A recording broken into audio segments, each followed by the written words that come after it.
Okay, so magandang umaga, magandang tanghali, magandang hapon, magandang gabi sa inyo pong lahat.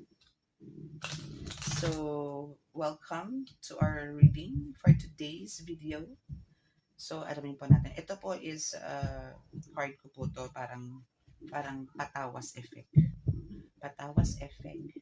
So, here po is I'm using my black oil salt, which is ito po is napakalakas sa pangontra at panggamot po sa mga kulambarang nasod-usog at gayuma. Okay, so ito po is a black oil na nilagyan ko po, a black salt na may oil po to. Okay, so ito po ginagamit ko po na rin ito pang cleansing no, sa card. Okay, and meron din po tayong herbs actually na panggamot din at pangontra na yun po yung unang nakilala. Ito po hindi pa po masyado. Siguro natatakot sila kasi black oil.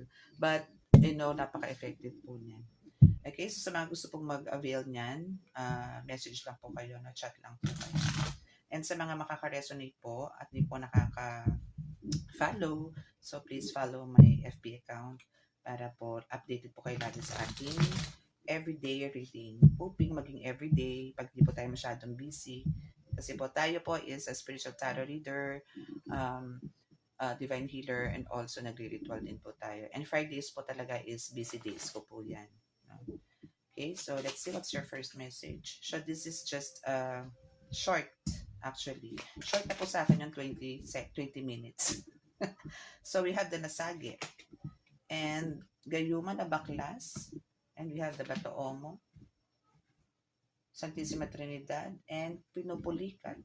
Okay, so for some of you malamang is meron po mga nasagi na maybe nagkakaroon kayo ng mga hindi magandang karamdaman ngayon.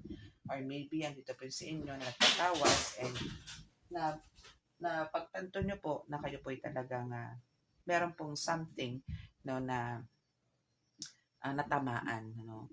And andito yung gayuma na nabaklas na for some of you talaga na halimbawa po kayo po ay nagpaparitual, kayo po ay nagpapagamot, no? And yan is one of my expertise actually, ang magbaklas mo ng gayuma.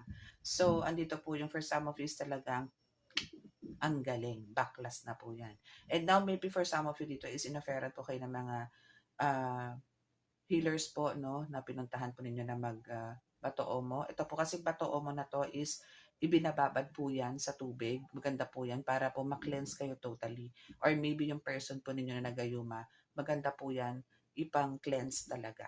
No? Aside po sa mga oils, aside po sa mga medallions, yan po, the best po yan. And also the Santissima Trinidad is here, which is the Diyos Ama, Diyos Anak, Diyos Espiritu Santo, no, na nandiyo dyan